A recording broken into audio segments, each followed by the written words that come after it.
Welkom beste luisteraars bij weer een nieuwe kleine boodschap. Ja, welkom bij de podcast over alles Efteling met Tim Hinsen en Paul Sprangers. Volgens mij zeggen we dit ook vaker, Tim, maar het is weer die tijd van het jaar. Ja, zeker. Als we dit opnemen is het eind november. En dat betekent dat we weer een hele dag te gast zijn op de BUAS, de Breda University of Applied Sciences, bij Attractions and Theme Park Management. Jazeker, en dan krijgen we al ieder jaar, of in ieder geval een aantal jaar, de kans om een leuk interview te doen met een gast die die dag ook op de BUAS aanwezig is en die ook daar wat aan de studenten gaat vertellen. Wij krijgen zelf nog de kans om wat aan studenten te vertellen vandaag. Doe ik samen met deze gast. Ook heel veel zin in. Ja, normaal gesproken geven we altijd een gastcollege. Maar deze keer hebben we een echte paneldiscussie. Ja, en daar gaat allemaal later deze dag plaatsvinden. Dus hoe dat is gegaan, dat weten we nog niet op het moment van opname. Maar het was vast enorm gezellig. Maar het interview nu hebben we natuurlijk met de gast. En dat is ook een beetje de hoofdgast op de school vandaag. In ieder geval echt een expert op het gebied van wat ze hier lesgeven. Want het is natuurlijk wel, ik vind het ook een bijzondere opleiding blijven wat ze hier doen bij Attraction and Theme Park Management. Het is eigenlijk onze droomopleiding. Hè? Jammer dat het nog niet bestond toen wij de middelbare school verlieten. Hè? Dan waren we elkaar misschien iets eerder tegengekomen. Grote kans. Ja. Maar zullen we onze gasten gaan introduceren, Tim? Ja, zeker. Want dat betekent dat we ook weer over moeten naar het steenkolen Engels. Hè? Oh ja, daar zijn we altijd enorm goed in. Ja. Nou, laten we ons best gaan doen, Paul. Want onze gast vandaag is niemand minder dan Dr. Carissa Baker. Carissa, welkom in our podcast. Oh, excited to be here. Yeah. Sorry for all the Dutch in the introduction. I understood it all. What do you mean? You understood it all? Oh, okay. No problem. In that case. Carissa, before we dive into all the great questions we hopefully have for you, can you introduce yourself? Who are you? And what do you do for a living?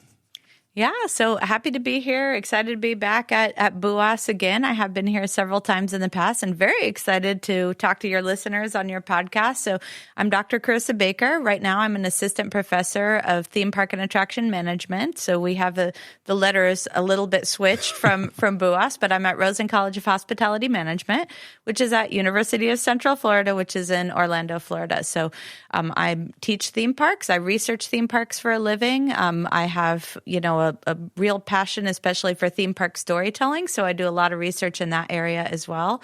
But I originally started in the industry, worked in operations at Disney and Universal on both coasts. Also do some professional consulting and other things as well. Do a lot of engagement with academic organizations as well as academic industry organizations and then industry organizations, stuff like IAPA and TEA. So I just love to be involved in really any area of the attractions industry that I can. Oh, wow. And that's your work career, but a question that is at least as important. How do you spend your free time?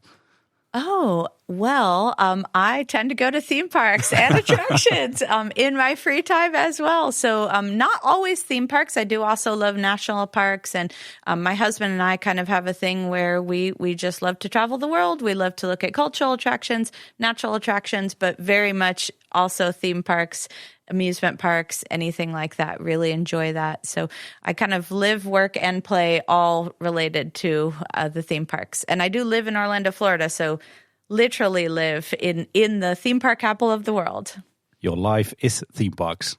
Pretty much, yeah, especially a roller coaster. Yeah, I can actually see SeaWorld Orlando from my window, and Universal Epic Universe, the newest park there, is across the street from my work. It sounds very familiar because the two of us both live very close to the Efteling. Although I think you've seen more of the world than us two. Yeah, and if I understood correctly, then if the wind is blowing in the right direction, you can hear the animals in SeaWorld. Yeah, so actually they have a sea lion enclosure and they're very loud in the park, but you can actually hear them on a clear day. You can hear them from our house. Like we can hear Aquanura when it's playing. Yeah, or the gondoletta even. Yeah, we discussed it yesterday. Just to place this episode in time, because you live in Orlando and it's really cold now in the Netherlands. How does the weather suit you? It's cold. Let's keep it at that. It is actually colder here today than it ever gets in Florida. Florida is an interesting place. There is a lot of cold in the United States, but Central Florida in particular does not ever really get cold. Maybe 2-3 weeks out of the year. There was some snow a few weeks ago, I believe. Not in Florida. Oh, okay. In the very northern section in Central Florida, it does not snow at all. And happy Thanksgiving. Thank you. Yeah, because we're actually recording this on Thanksgiving Day. On Thanksgiving Day. Yeah. They're also celebrating Thanksgiving on BUAS, I noticed. So perhaps we're going to get turkey for lunch. I've convinced myself that that's the case. So. Okay. It's wishful thinking. So your life is theme parks, Carissa. Can you tell us what the origin of your passion for theme parks is? So I was 6 years old when I went to my first theme park, which was Knott's Berry Farm in California. A classic. Yeah, it is a classic. And then the next park I went to was Disneyland. And then I grew up in the Los Angeles area. So probably the park I went to most was Universal Studios Hollywood. So I think growing up there as a child was really what made me love those theme parks. And I didn't have wide experience with theme parks, but I did have experience with those Southern California ones. And I just love them, especially dark rides. I was much more of a dark ride fan even before I became a coaster enthusiast or anything else. But were you a frequent visitor or did you visit the parks once a year? Yeah, I was not a frequent visitor except at Universal Studios Hollywood where I had an annual pass. And what kind of rides were the premier rides at the time? So E.T., which is now gone there, but it was a dark ride, was absolutely my very favorite one. I loved being able to go on a bicycle that flies and you go to the alien planet where E.T. lived and you have to save the planet. So really, really love that. And then the other one I really loved when I was younger was Jurassic Park the Ride, which is a water ride where you splash down and get wet, but also see lots of dinosaurs. And most of us in the United States were quite into dinosaurs at that time. So we all had a dream of being a paleontologist. Never quite came true, but I can still go on Jurassic Park the Ride. Our kids still are, and I think secretly we also still are. Yeah, Dino fans. Yeah. But how did your love for theme parks as a kid develop into the passion that it is nowadays, as a kid, as a teenager? Yeah, so I think this might be a strange answer. You maybe haven't gotten this one before, but it was weirdly because I applied for a college scholarship at Universal Studios Hollywood. It was called at the time the Discover a Star Scholarship, and it was at the time quite a lot of money. It was $10,000 to go to college. And so I applied for that at Universal Studios Hollywood. I won the award, and part of the award, in addition to the cash, which was great, was you got a job at Universal. And it's possible that I maybe never would have wanted to make this a career if I had not gotten that, because my very first job, other than, babysitting here and there, my first official job was Universal Studios Hollywood, working in merchandise, absolutely fell in love with it. Eventually went down to Disneyland, worked at Disneyland for years. And I think that's what made me really want to do it as a career. Otherwise, I don't think I ever would have gotten there. And did you get the annual pass because you were working there, or did you have an annual pass before you started working there? So I got an annual pass as a child, so I did that, but did not think, and I think I always would have loved theme parks. I did love them. They were great, but actually wanting to do that as a career, working, I think that was really because I worked in the parks and loved working in the parks. And when you started to work at the parks, were you also still a theme park fan, or did you visit other parks? Just the ones in Southern California at that time. And I think, interestingly enough, it kind of started combining because I started working in theme parks, but then I also started doing my kind of education in college at the time. And that's when I fell in love with storytelling. And so at a very young age in college, I was really, really excited about combining those two. So my very first college paper was actually on Fantasmic, which is a show over in Disneyland, California. And so other students were writing, and I should say that I was studying literature. And so when I was studying literature, people were talking about Jane Austen and people were talking about Shakespeare, and I loved all of those. But I was applying all of those concepts in college to the shows and the dark rides that are of Disney and Universal at the time. Talking about that, perhaps a strange question. Have you ever had any different hobbies or interests apart from theme parks? Yeah, so I really love animals and nature. So that's probably the other thing. I love national parks. I love going to parks, but I really love animals. So I enjoy going to animal exhibits and owning animals. And then my other big one, as you might have been able to tell because I had the literature background, is reading. So I still read every single day. And absolutely love, I guess, exploring other worlds. And now I'm starting to think this is all connected because maybe the other one is video games. So reading novels, video games, theme parks, all kind of connected. I love great stories and I love to role play inside of them. Yeah, and immersion is probably a theme there as well. Yeah, absolutely. I think your life is escapism. When you say it that way, I guess it is. If you look back on the jobs that you had in your earlier theme park career, are there still things you learned there that you can apply today? Yeah, so because I'm working in more of an operations side, so I do have a class on narrative where I discuss design, but I'm normally talking about operations in my classes. And so I still use stories that I learned back working at Disneyland and training at Disneyland. I actually wrote training manuals at Disneyland as well. So I'm still using those things, I think, even today in class. To give us a small glimpse or some stories you can share here? Any funny anecdotes? There's a lot of funny anecdotes, but perhaps the most funny one that I can think of is I was lucky enough to work the 50th anniversary of Disneyland, which was a really big celebration over at Disney. And I was late to my shift one day, so I was running through the park, and you should never do that. You should walk at all times. I was running so fast that I ran smack dab into Pierce Brosnan. And he had to hold me so I wouldn't fall over. He said, "You okay, love?" So you're also a Bond girl. I was very okay, by the way. James Bond was holding me, so I was quite okay. So you can also say you're a Bond girl. I never thought about it that way. Okay, I'm changing my CV immediately. Yeah, the 50th anniversary. He was playing James Bond then at that time, I think. Yeah. Did you have a favorite theme park as a kid and a teenager? I mean, I think always Disneyland. Yeah? Yeah, I mean, Disneyland was, just beautiful. It had so many attractions that I loved. It was really big. It seemed like a huge wonderland at the time. And storytelling is also one of the big things that they do in Disneyland. Did you feel that earlier on when you were visiting as a child, for example? Or was it something that you realized later on looking back?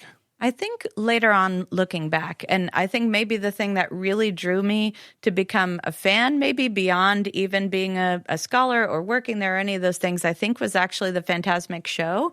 Because I watched the Fantasmic show and I loved it. I loved the way that they were telling stories at the time.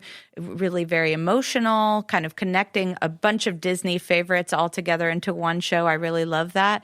And then I just thought the effects were really good. So I think it combined all of the elements of great storytelling. And that was what made me decide to get an annual pass for Disneyland, which was not something I had ever had in the past. Your husband, Josh, is also with us. He's also sitting in the studio. How did the two of you meet?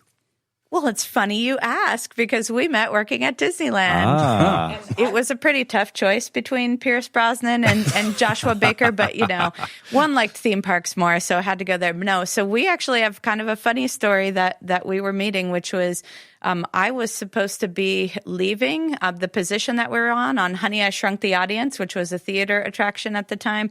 But it was his very first day on the job, so he was a bit nervous to come take the microphone for me. So he kind of hid in the corner so that he didn't have to do the spiel that you had to do. So that was kind of the way we met, and I was a little annoyed at him that he didn't want to do it. But then we got stuck at the exit of the attraction, which is where you're saying, deposit your glasses here, deposit your glasses here, deposit your glasses here, and that's the entirety of the position.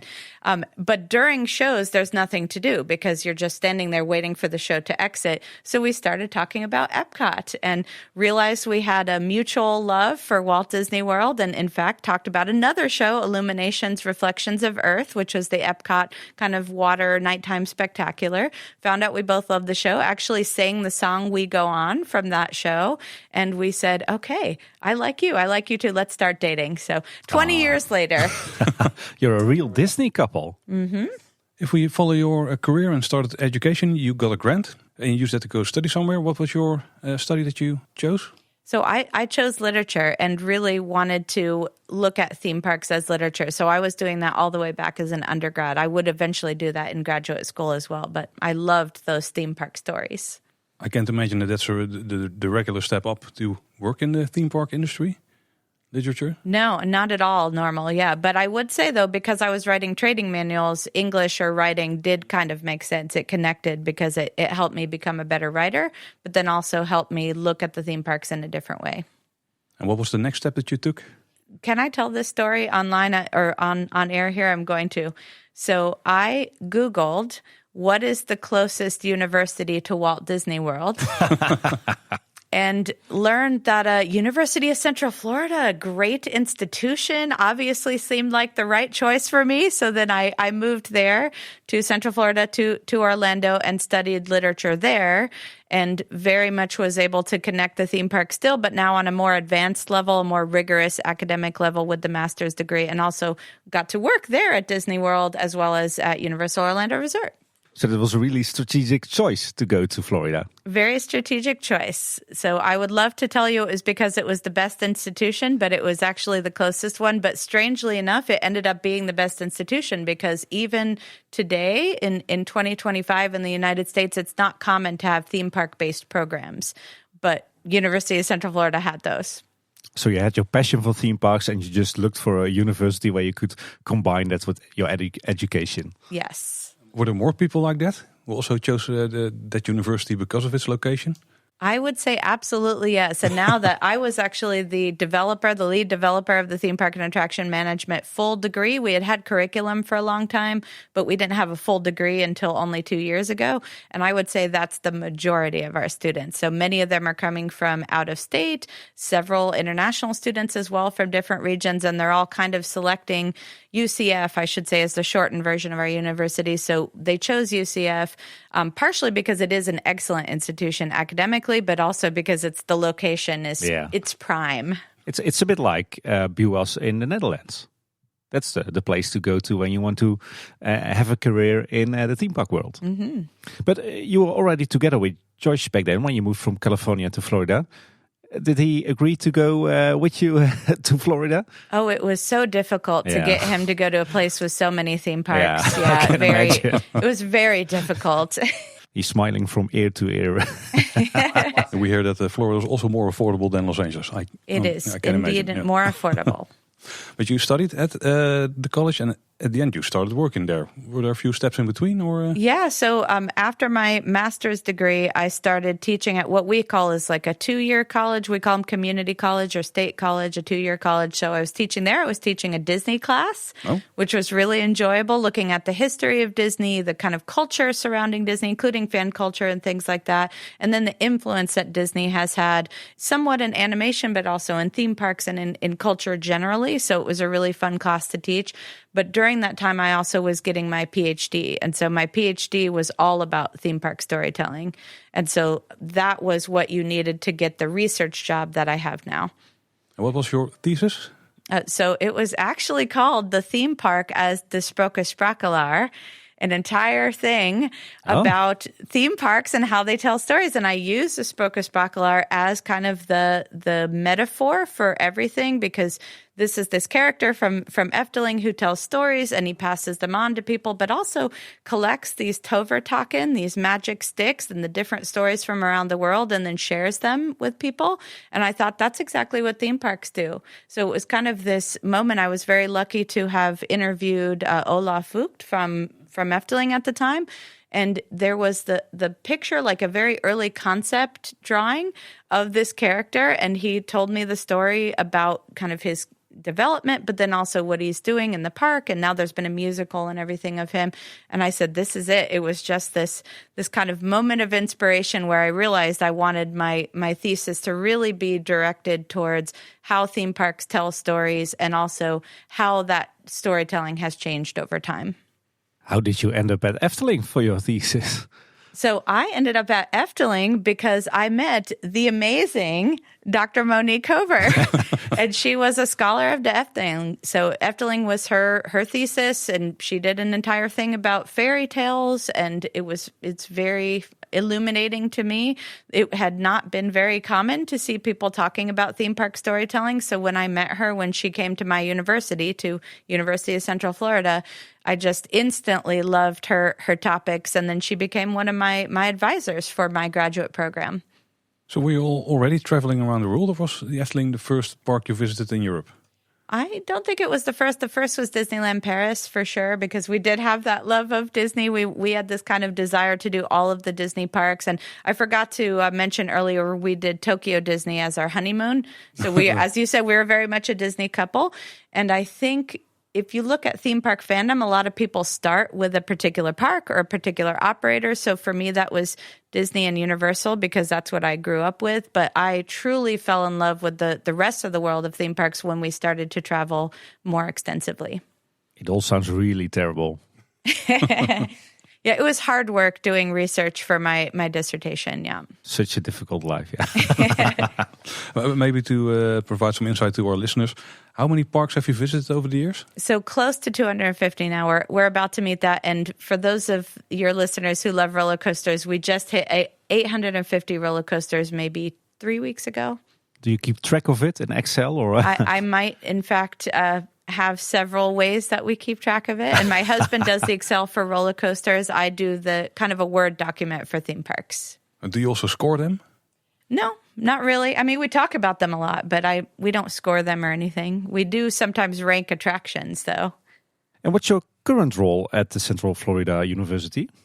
So currently I'm an assistant professor. So we have contracts in the United States that are either full teaching, full research, or both teaching and research, and I'm in that last one. So I do research, so it's expected that about half of my activities are related to, doing a research project and then publishing that research project in academic journals. And then part of my requirement is service, so going to the International Association of Amusement Parks and Attractions, or IAPA, expos, or Themed Entertainment Association, so working with industry organizations, and then all the rest is teaching.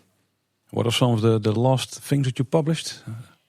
So actually, one of the most recent things that I published was on national parks with Dr. Monique Hover. So actually, BUAS and UCF have a really great relationship. So that's been really enjoyable. And then I do a lot of things on theme park storytelling. So I've looked at several different instances. So I did a really wide-scale study where I looked at the ways that theme parks around the world, I looked at the major parks. So it ended up being 77 parks, essentially any park that had been on the top 10 list in North America, Europe, and Asia in the last 10 years. And then I looked at their composition in terms of storytelling. So do they have narrative shows? Do they have narrative dark rides? How do they tell those stories? Is it very, implicitly through props and music and effects, or is it very explicitly where you have a narrator telling you what's going on? So I just kind of looked at that and basically found out that the top theme parks in the world are telling a lot of stories. So storytelling has become a really key component of the way that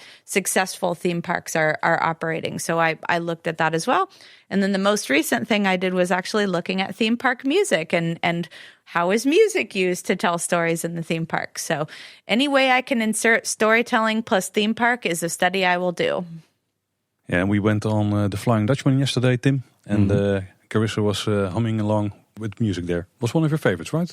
Oh, yeah. I would say most of the soundtracks from the Efteling are my favorites. It is very, very good musically.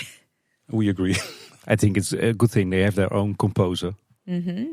We're here at BUAS in Breda. How did you get involved with BUAS?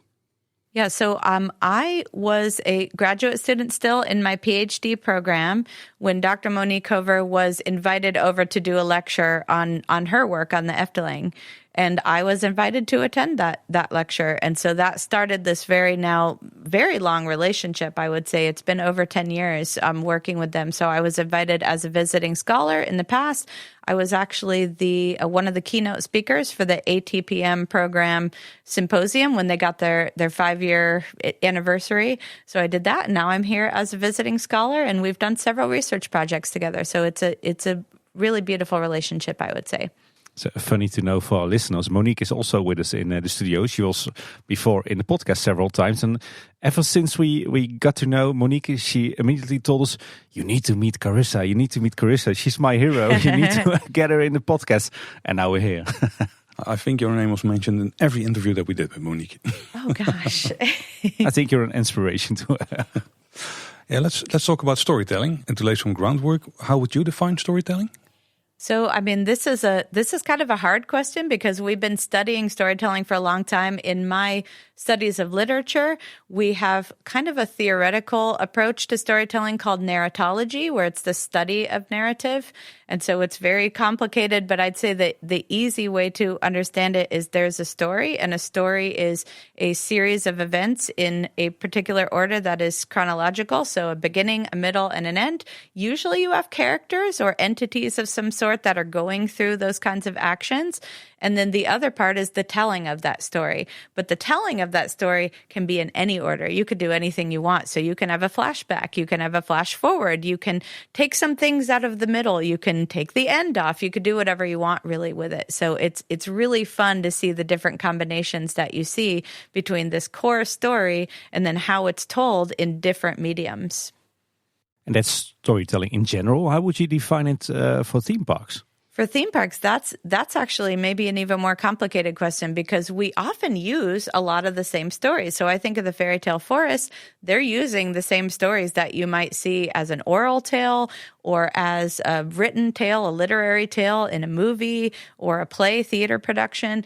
But there's a lot of differences between those theme park shows, because one of them, and probably the most important thing, is it's physical, it's dimensional. You're walking through these spaces. So you're connecting, you're interacting with the story in a very different way, because sure, there are visual elements and there may also be verbal elements, just like in other ways to tell stories. But then there's that core dimensionality where you're physically walking around in those spaces. So I think that's really exciting. Sometimes you also will see, I did my entire dissertation on this topic, so I hope we have a few hours. Definitely. It's also a big scale. The scale is really large compared to some of the other types of mediums. But what's also quite interesting is you tend to have less time to tell those stories. So they may also be quite brief. So a Beauty and the Beast story might be very long if you put it in a novelization, and 2 hours or an hour and a half if you put it in a movie or a play form. But in a theme park, you might get 5 minutes because it's a dark ride. So it's quite different. You do have brevity occasionally. But then I would say maybe the other thing, and I talk about this a lot, I'm not trying to say that theater, for instance, is not very communal, but I think it's always communal when it's a theme park. You are always there with other people. Even if you didn't go with other people, you're going to be with other people. Yeah. You might be with other people in the ride vehicle, and your ride operators and your show performers, everybody. It's such a large group of people that you're surrounding. So it's kind of special, I think, of the way that we tell stories in theme parks. You say you also play a lot of video games. Mm-hmm. I think that between video games and theme parks, there's also some things that are the same there, because you can walk through a big land. It's also sort of physical. Yeah, I love that you asked that, because I do love video games. And in the video game academic space, we always talk about two kinds of things, which is narratology, which is the study of narrative, and then ludology, which is the study of play. And so think about, how do you play with these stories in a video game? And it might be more interactive, I'd say, in a video game. But there's kind of this third component that you see anywhere, whether it's in a novel or whether it's in a movie, which is the environment. And the theme park is all about environmental storytelling. And we have seen more video games today. I think of maybe Legend of Zelda, Breath of the Wild, and Tears of the Kingdom, pretty popular games on the Nintendo systems.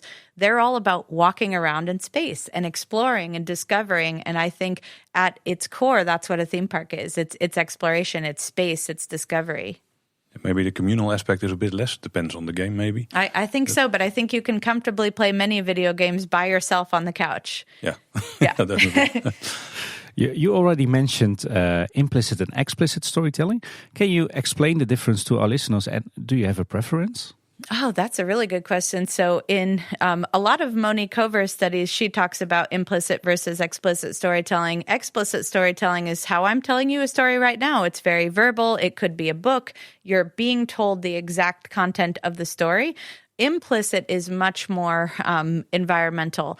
So you know more about the story because of what's surrounding you. So there's music and there's effects and there's props and there's sometimes landscaping and architecture. If you're outside or in a dark ride, you might see more of those types of maybe in a character like an animatronic or something like that. But actually in my study, I came up with a third one, which was interpretive storytelling. And this was one that is straight from the Efteling because of Dreamflight. Because Dreamflight is not really implicit either, because implicit storytelling still has a story that the designer means for you to uncover. So explicit, they're telling you the story. Implicit, there's still a story there that is the story. But something like Dreamflight, as Ton van der Ven was talking about, is about the guests trying to determine what is the story and maybe coming up with their own meanings. And maybe the meaning is different as they get older. So I think that's pretty exciting. We don't do it a lot. So I would say I love implicit storytelling, but I'd love to see more interpretive storytelling, though I understand some reasons why you might not do it, because sometimes guests just want to be told the story. Do you think Fata Morgana is also an example of interpretive storytelling? I don't know. I mean, I think because it's from 1001 Nights, I think it's still implicit because these are still kind of stories that existed in the original narratives. Yeah, you have sort of power struggle between specific people in the ride, of course. Yeah. When it comes to storytelling, we see, at least that's what we see two interesting developments also at Disney. At one hand, you see more and more storybook rides, which tell a story from A to Z. And on the other hand, we see more like rides that take part in the story or after the story in a story world rather than a story. How do you interpret these developments? I love that. And that's another thing that I really love to study. So you're just hitting on everything that I love to study. So we have a concept called transmedia storytelling. So this is the story like Harry Potter or Star Wars that's in different areas. So they might be books, they might be movies, they might be video games, they might be theme park attractions. And within that transmedia world, there's two ways to do it. One is just adaptation, which is pretty common. It was something like fairy tales. You're just taking the fairy tale, you're maybe just putting it in a different form, in a different medium. But the other is called extension, and this is putting a new story in there. So for instance, that E.T. ride that I loved growing up was a new story in the E.T. world. It was not a repeat of the movie. And I think for me, it's always about balance. I love to see both. I think some great classic tales, it's just fun to tell them again. But then other times I love to see maybe some other things. What happens after the story? Are there new things going on? So I really love both, actually. I don't think I necessarily have a preference there. And I like that theme parks are exploring both options. Don't you think that storybook rides are lazy storytelling? Some people do say that, but I don't think so. I think great stories deserve to be told again and again. And sometimes to me, it's not about did they just repeat the story or did they extend the story? As I said with the other type, it's did they do it well? In your research, you determined that the biggest parks in the world, they use storytelling more than the less big parks in the world. Why do you think that's a big reason for their success? I do think it's a big reason for their success, but there's kind of a couple of things that go into that. First of all, they do have more capital, so the larger companies have more capital. But I would say even smaller parks that tell stories, they're doing it because that content is so important to their audience. And so in the case of Disney and Universal, they create content, they create intellectual properties. With something like the Efteling, these fairy tales are really important culturally. And so I think people go to a theme park to be thrilled, to have fun, to enjoy time with family and friends, that all those things are still the case. But I do think we've gotten to a place where people go to those big parks especially, or those very successful parks, because they want to be told those stories that they already love. You looked into the ways of storytelling of those 77 big theme parks. What do you see most, implicit or explicit storytelling? So I would say this changed throughout time. So I think we did see a lot more explicit storytelling in the beginning. So a diorama or a walkthrough that said scene 1, scene 2, this is what happened. The open storybooks that are telling you, I think of the Sleeping Beauty walkthrough, for instance, at Disneyland, which is very old, and it kind of has the open storybook and each of the scenes telling you what's going on, or they're narrating the scene. But I think especially when we started getting into things like Pirates of the Caribbean and Haunted Mansion in the 60s in Disney, they started really exploring that environmental storytelling more, or that implicit storytelling more. And I think now we're kind of getting to the point where there's some more explicit storytelling again. So a good example I always think of is We have a roller coaster at Epcot called Guardians of the Galaxy Cosmic Rewind, and that has 2 pre-shows, and they're going to tell you exactly what's going on. And I think part of that is because not everybody knows that intellectual property, not everybody knows what's going on in that story, so they're going to make sure you know exactly what's going on in that story. But I do think parks still do both.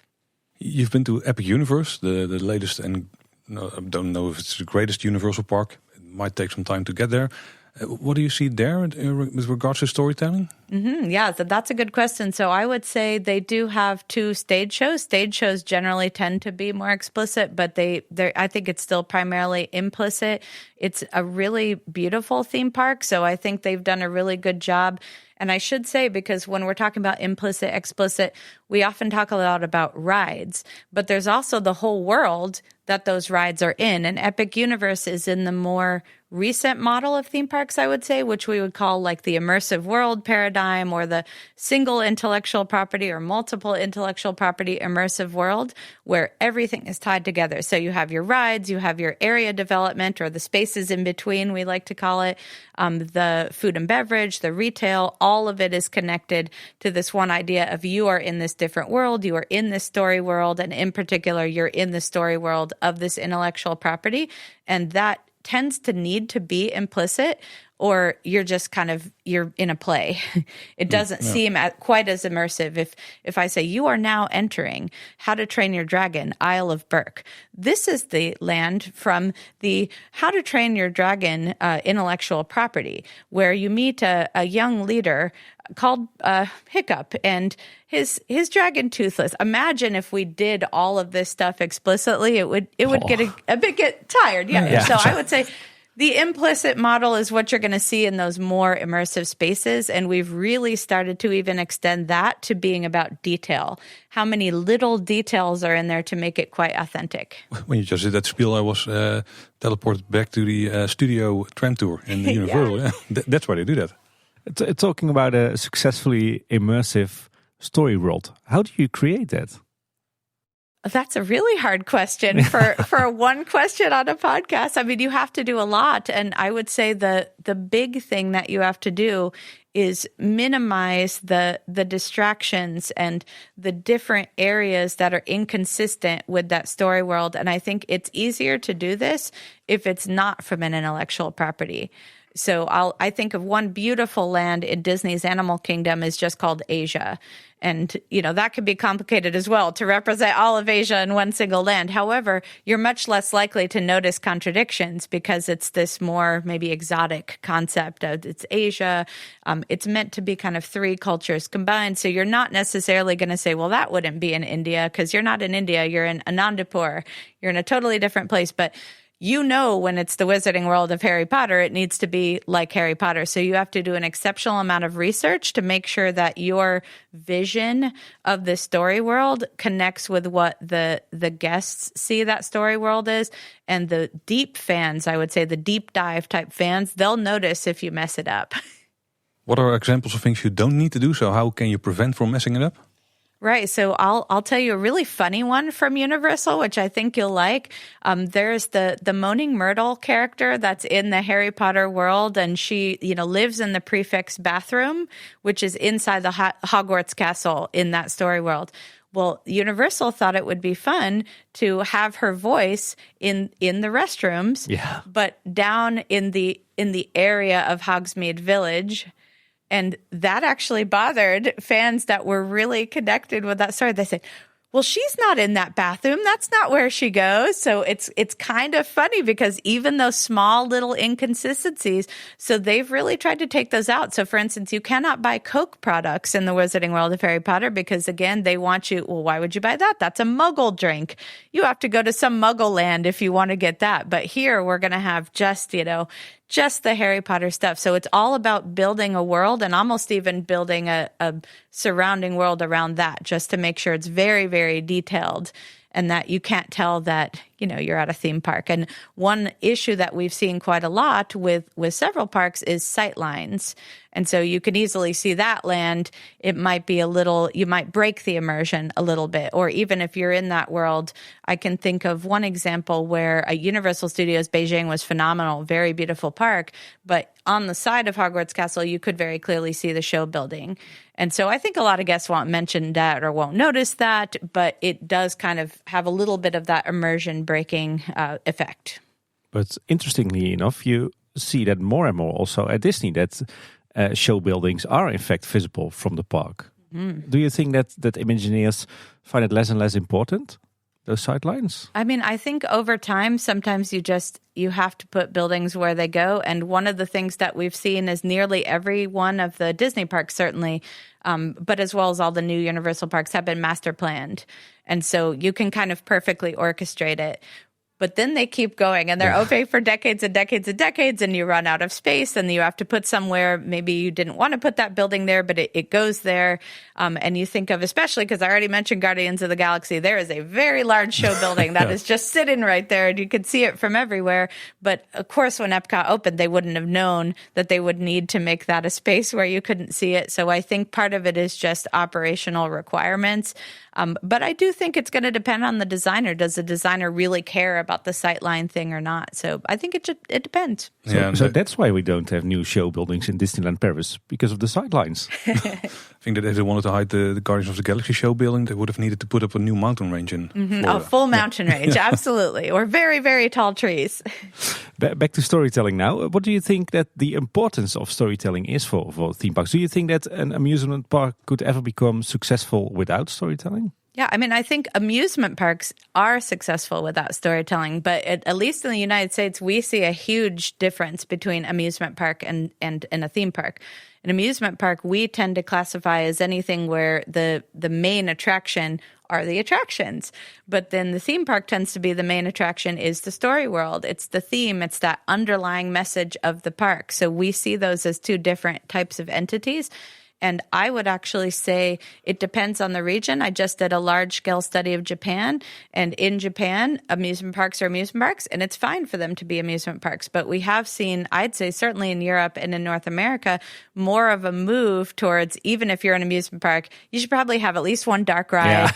Yeah. And maybe some of your new zones should be a little bit more thematic, maybe not deep or elaborate, but a little more. But I would say that very much this is part of what we want to see as a guest. We want to connect with things on a deeper way. I do think that we want to have fun. That's why you would go to a leisure site. But then we also want to have memories, and we want to be, told fun stories and sad stories sometimes and meaningful stories. So I love it. I think it is something that most of these types of sites should have. We know a lot of successful theme parks in the US, but do you also still have very successful amusement parks? Yeah, I would say so. We tend to always talk about Disney and Universal because they are the top parks by attendance and probably revenue all throughout the United States. But if you think about the Six Flags Cedar Fair chain, they just merged. I would say Cedar Point, which is a park from 1870, is most certainly an amusement park. It's very old. It's still there. People value it. People love it. They've got lots of roller coasters, and they have done some storytelling over the years, but it's very minimal compared to what you would see at Disney or Universal, and it's still successful. Have you got more examples of amusement parks that our listeners should visit if they go to the US? Your favorites? Oh gosh, that's really a hard question. I have been to, I think, every single park in the United States. Wow. So that's a hard question. But I would say if they want to see something that is different and interesting, and I would say similar to Efteling, but in a very different culture, I would say Dollywood, because Dollywood is very beautiful. It connects very closely to local culture, but you can really see the same kind of stuff, I think, that you see, let's say, in the fairy tale forest, because you have the natural beauty, you have culture, local culture. There they also have craftspeople, so they're doing an art form that has been lost through most of the United States, so that's really good, and their attractions are very well done. So I would say that in that same chain, they also have a park called Silver Dollar City, has a very, very similar vibe to that as well.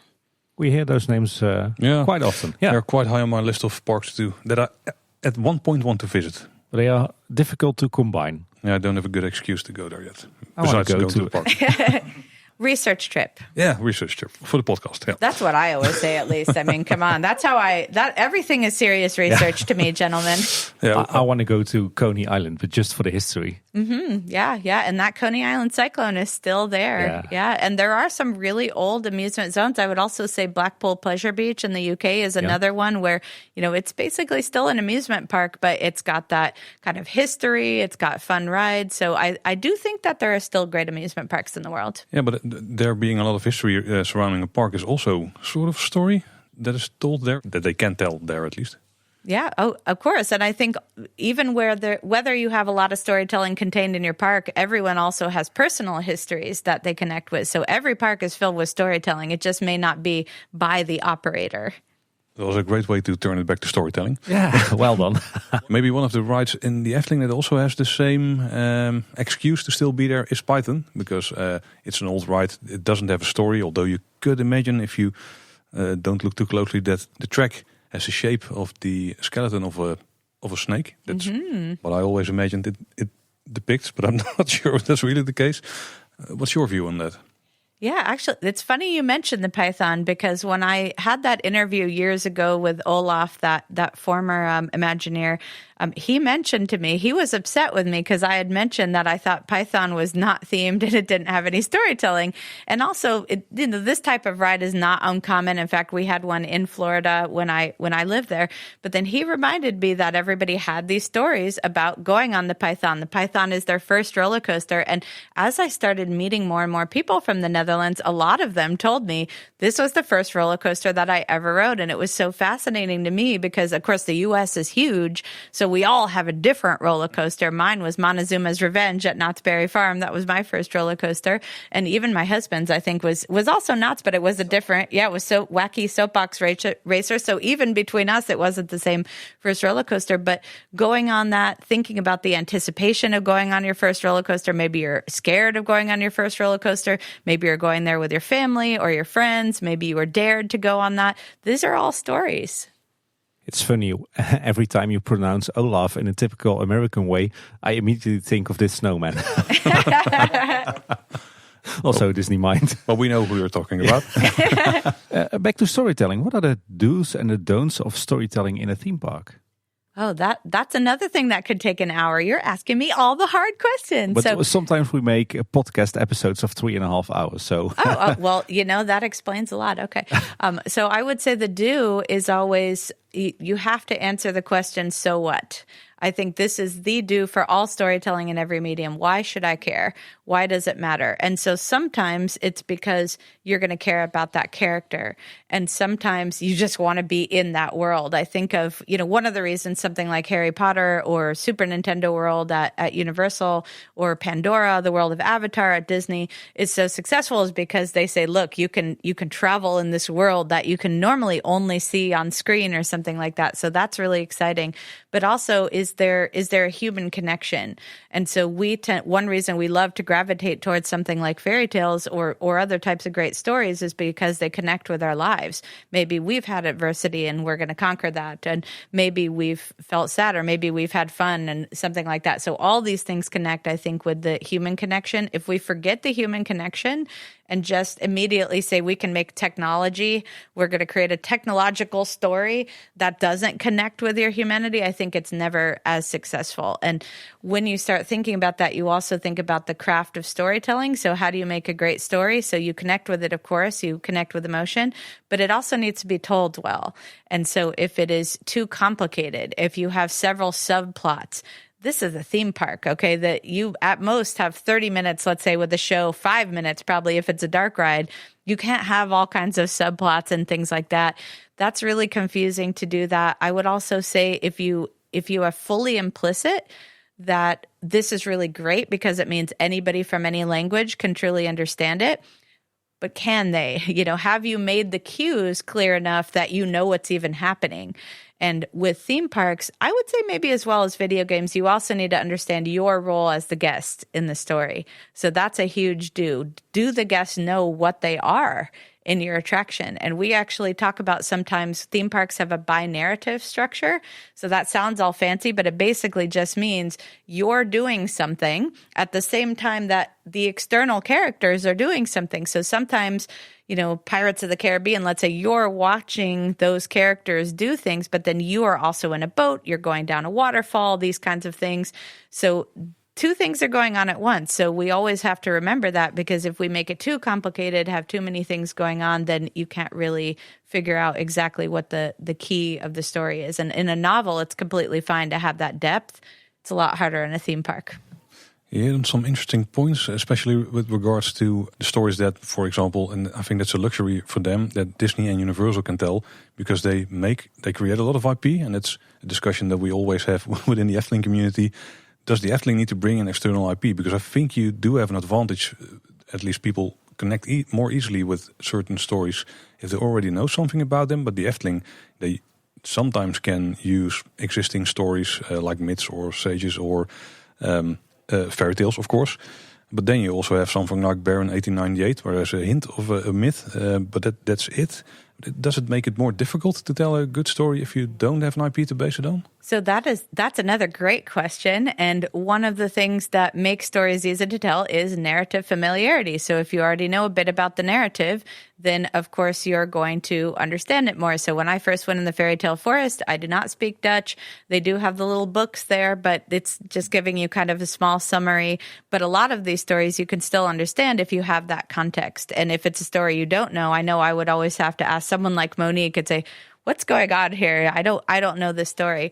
But to answer the question, I would say no, you don't have to have intellectual property for it to connect. And I'll bring it back to Disney, because Pirates of the Caribbean is extremely successful now. It's now 5, 6 films. I don't know. It's a lot of films by now.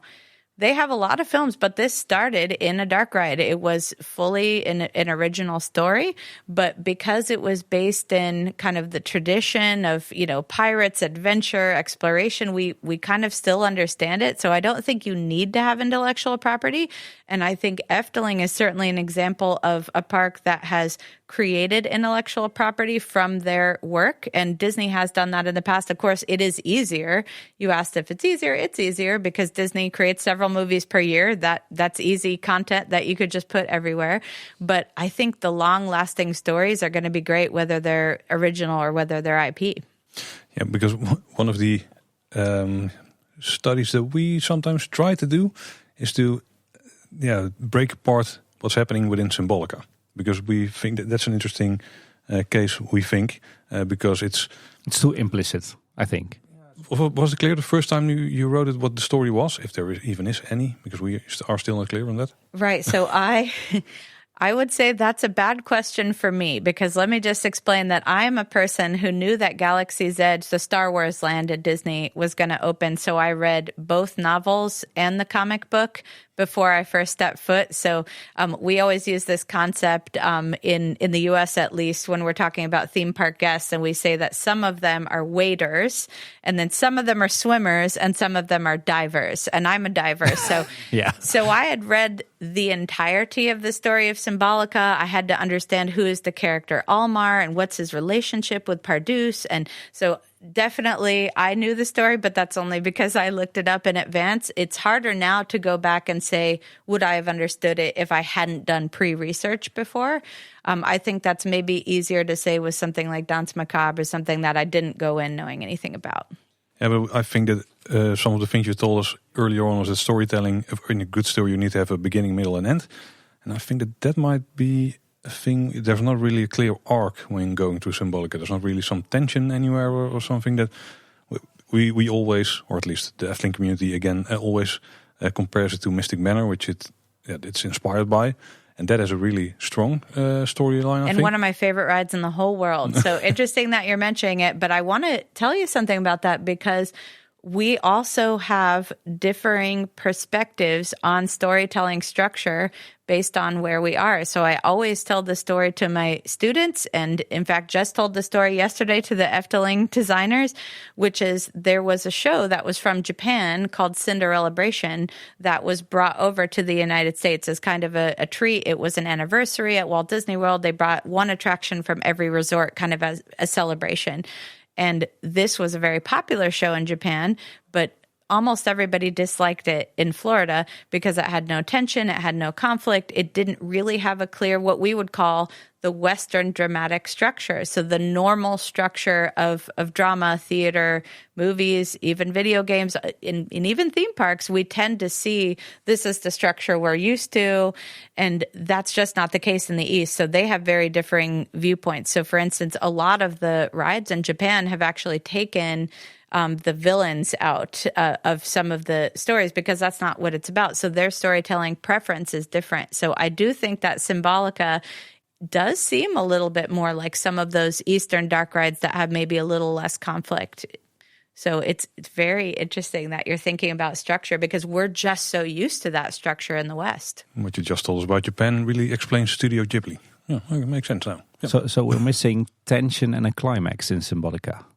Yeah. And if you look at kind of, we always use, I think Monique maybe uses a different model, but in what we're taught in school is that stories should be in what's called Freytag's pyramid. So you have the kind of exposition where you're introduced to the story. You have an inciting incident, which causes a rising action. You have kind of a climax at the top, which is the moment of the most intensity. And then you have the falling action. And then eventually you have the denouement. You have the unraveling of the story and kind of the final exposition. This is what happened to everybody. So that's what we're used to. So I wouldn't say it's any better than any other structure, but it's certainly what we're most used to if we grew up in this area of the world. Yeah, Mystic Manor follows that path perfectly, I think, that you just explained. Perfectly, yeah. It is very tightly structured, Mystic Manor is.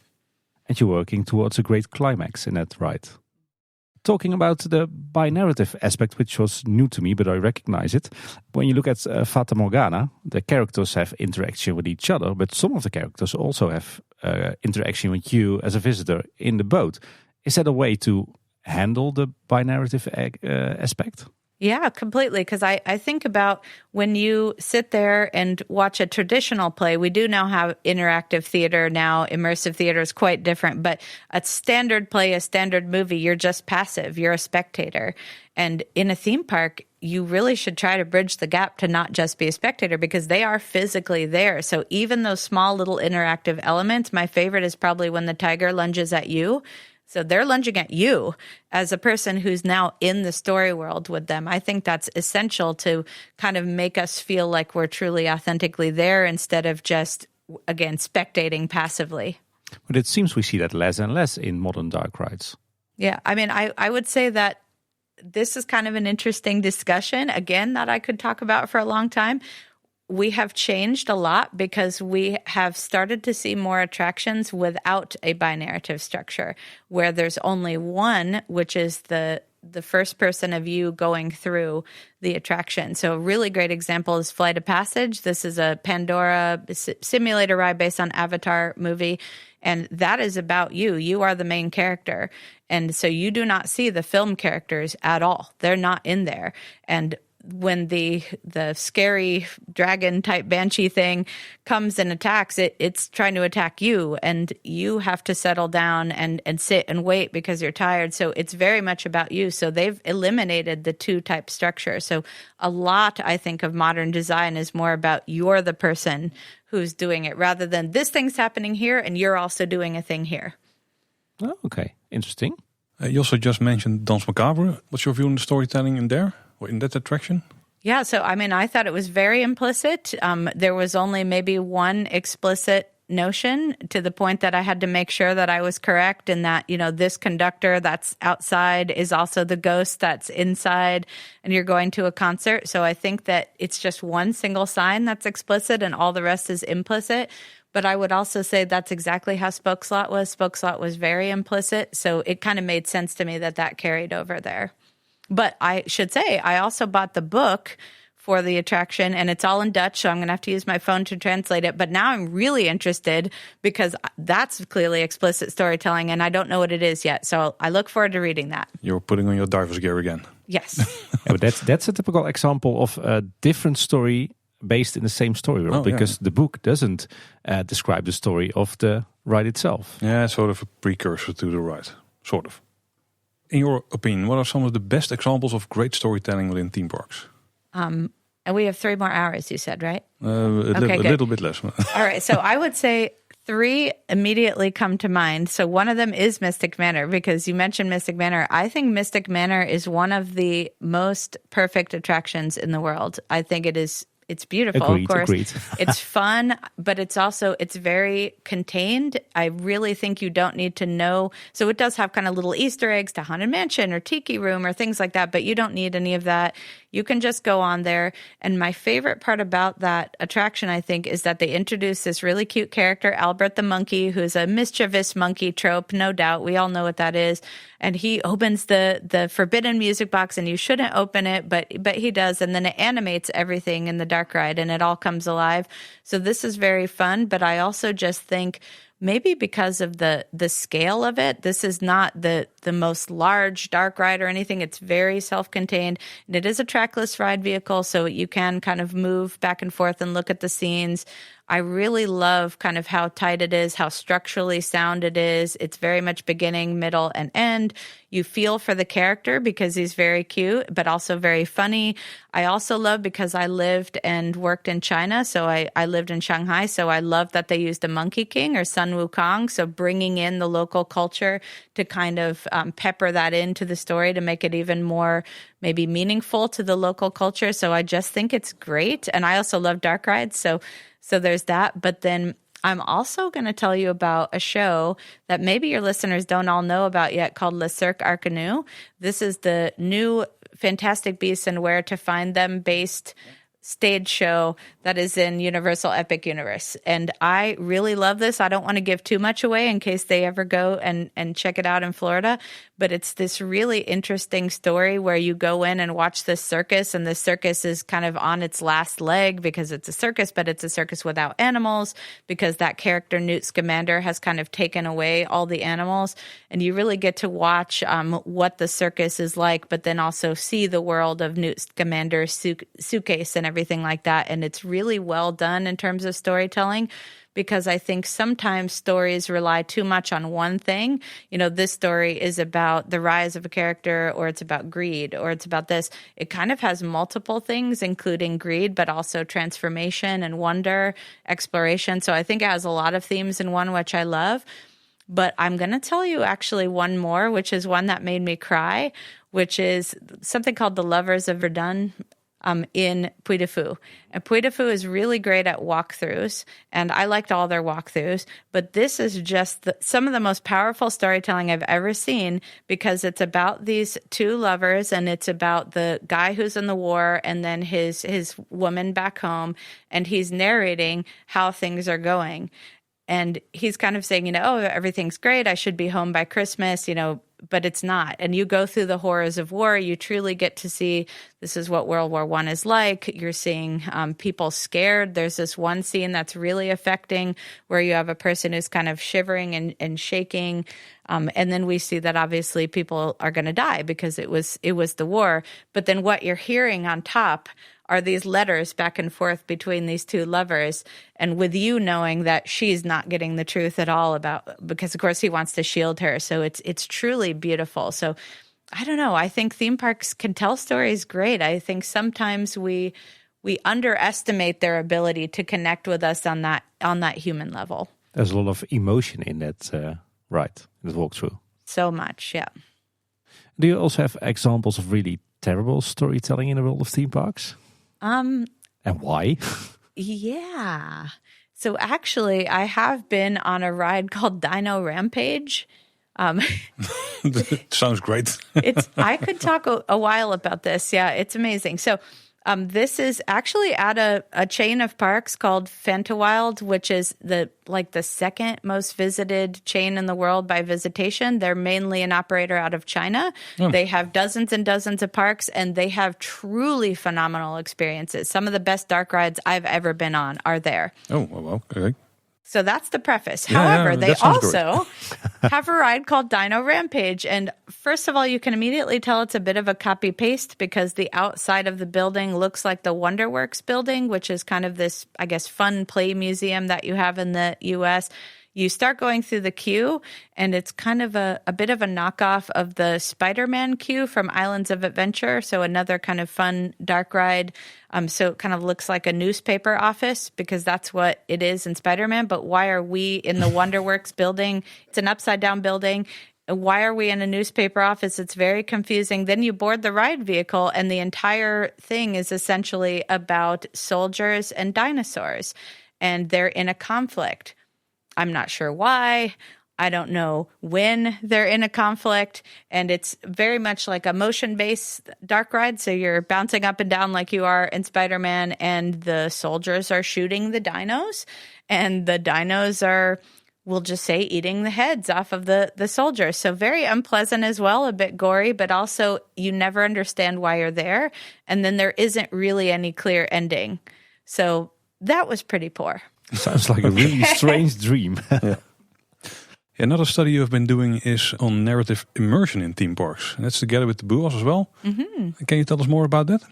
Yeah, so actually this is a really interesting study. We started by looking at that immersion is probably, to me, the buzzword of the industry. We hear it every day. It's constantly used.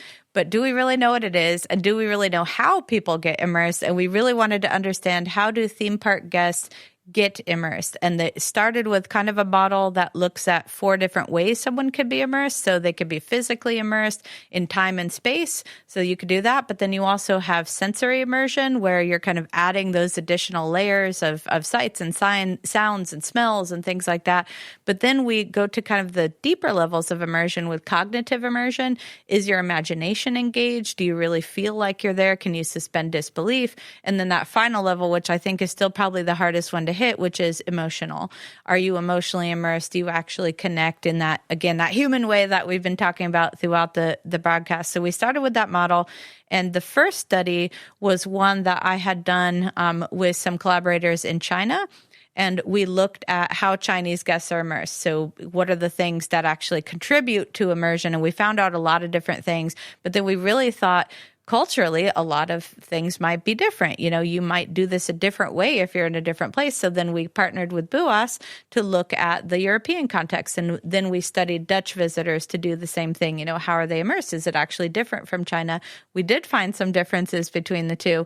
And then the third kind of leg of this study, which we're about to commence, is in the United States. We want to see kind of all the differences there. And we were really excited to find out some of the results. So we immediately were able to find out, for instance, that Chinese visitors really love historical reenactment.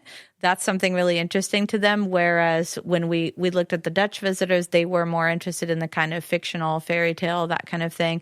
But then there were some real obvious similarities as well. Good performance. So acting was really important. Technologies were key, of course. But probably my favorite finding was about music, because guests in both of the cultures we've looked at so far, they love music. Music does very much help with feeling like you're in the story or feeling like you're in the setting, and it's great. Immersion is something we talk about a lot as well in our podcast, but how would you define immersion? So I think the easiest way to define it is saturation. So if you jump in a pool, you're saturated with water. If you jump in the pool of a great theme park story, you're fully saturated in that story. There's no things that you can see beyond that. There's no contradictions. You truly feel like you're there. And if you have what I would say would be the ideal state of immersion, you would physically be there. Of course, that's easy in a theme park. Sensory immersion, pretty easy in a theme park because you just put some effects there. But then are you there in your mind? Do you have that mental cognitive connection? And then do you feel emotionally connected? It's really hard to do all 4. That's one of the things we've learned just through the first 2 parts of the study. It's hard to do all of those things at once. It's also quite subjective, I think. Some people just are more easily attached to some things. I think so, and also because people go to theme parks for different things. So we've definitely noticed, and this is similar to in video games, they have this thing where they look at the profiles of gamers. Like there's different types of gamers. So some people do it for narrative, some do it for competition, some do it for discovery and exploration.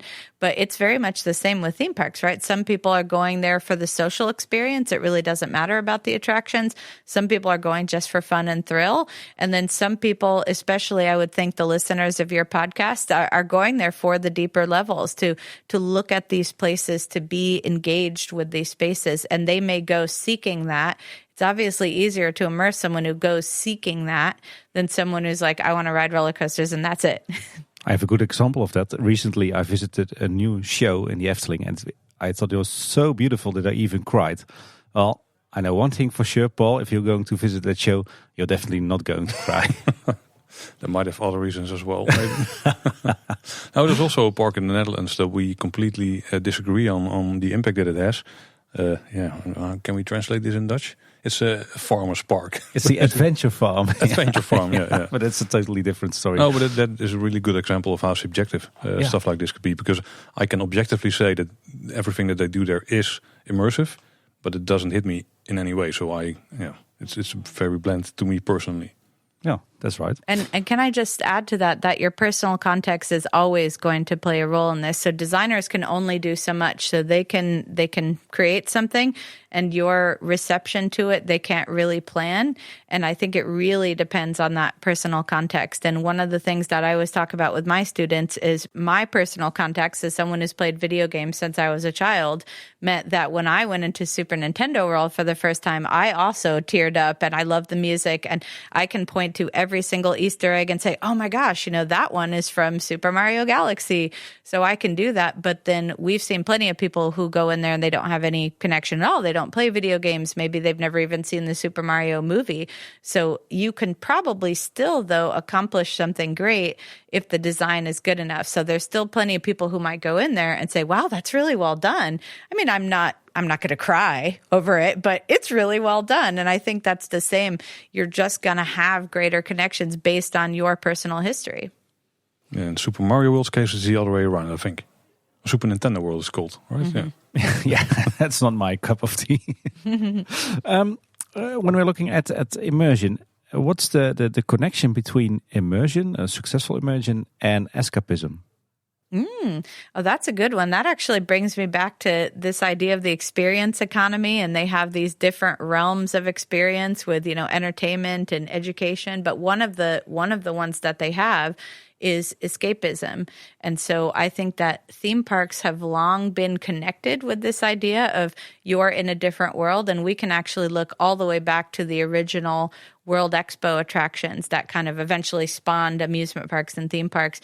And the greatest ones that people love, something like a trip to the moon from 1901, was about you're in a different world. We're taking you somewhere different. And I do think that some people, again, don't care about that. There's going to be some guests who, again, they're there to take their kids on that ride. But then the people who maybe naturally love to be in fantasy worlds and fantasy spaces are going to find it more appealing if they can be in those escapist areas. But I do think there is always a bit of escapism in a theme park because it's all constructed. And we sometimes say, well, that park's more historical or that park's more fantastical. No, they're all the built environment, and they're all man-made, and they're all fantasy in a way. Do you need immersion to reach escapism? I think it helps a lot, because if you're not truly immersed and feel like you're in a different world, I think it is harder to escape if we're talking about theme parks. But I would say with a book, it's maybe different, right? Because it's language that's immersing you in a book. But we kind of expect in a theme park, it needs to be fairly elaborate in detail. The detail needs to be fairly authentic to our perception of what that story world would be. I definitely think that it helps a lot. And how does storytelling help you to get more immersed? Yeah, I mean, I think storytelling is such a normal everyday part of human culture. I mean, when I think about this podcast that I was on, I'm going to go and tell friends and family, oh, I was on this podcast and then I did this and then they asked me this and then they did this. So we talk in stories. We think of our lives in stories. We remember our lives in stories, right? We always remember our life as we did this, then this, then this, even though there's 10 things we left out there, of course. So we, as humans, we like to see patterns in things. And so when we see the patterns that stories help create, and then also when it kind of humanizes a topic by maybe having a character or something like that, then of course it's going to be much easier to feel like you're really in that world. What are key elements to create immersion in a theme park?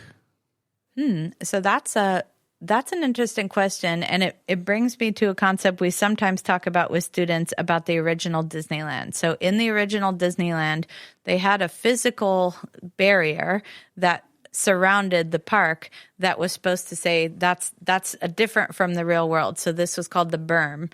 So that was the physical berm. But then more recently, Joe Rohde, the creator of Disney's Animal Kingdom and other Disney projects, he says that details are the inner berm. So you have the physical surrounding. So you're fully cut off. So to be immersed, you probably should be cut off because, again, it's saturation. You're being fully saturated in a story world.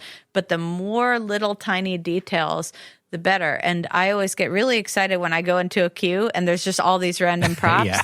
As long as they're organized and everything, because again, it's those tiny little details. And does it really look like your idea of that place? So I know that one case that Monique uses all the time is Expedition Everest at Disney's Animal Kingdom, because there's all these details, but they're not just realistic. They are real because they actually got props. They went to Nepal. They did a huge research trip. They brought all this stuff back. So as you're a guest walking around, it's those tiny little details, and they'll have tiny things like they misspelled it, or they just put it on, they hand wrote it on the paper because that's what this small little museum outside of Everest would be like. So those kinds of details are going to make it more authentic and, again, easier to immerse in that space. So I think that's the idea of separation, creating multiple barriers around you. That's really what it's about.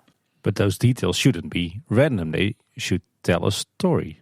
They should tell a story. They should connect. And so that little Expedition Everest queue is a museum, because if you're going to go and explore this place, maybe that you would have kind of a cheesy museum that's talking about encounters with the Yeti, and he may or may not be there, but these are the different stories of the Yeti. It really makes sense, and it builds your understanding of the place that you're in. And placemaking, world building, these are concepts we use in a lot of mediums, but I think in theme parks it's all about the details to create that world.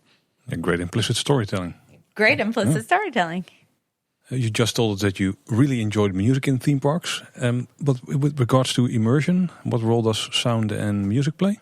Oh, I'm so glad you asked me that one. I am so in love with music. I should have said, I didn't mention it before, but I started as a music performance major. So I love music. Oh, okay. Music has been a part of my entire life. I especially have been in a lot of choirs and things like that. I love to sing, also played instruments. So for me, Which instruments? So clarinet, also piano.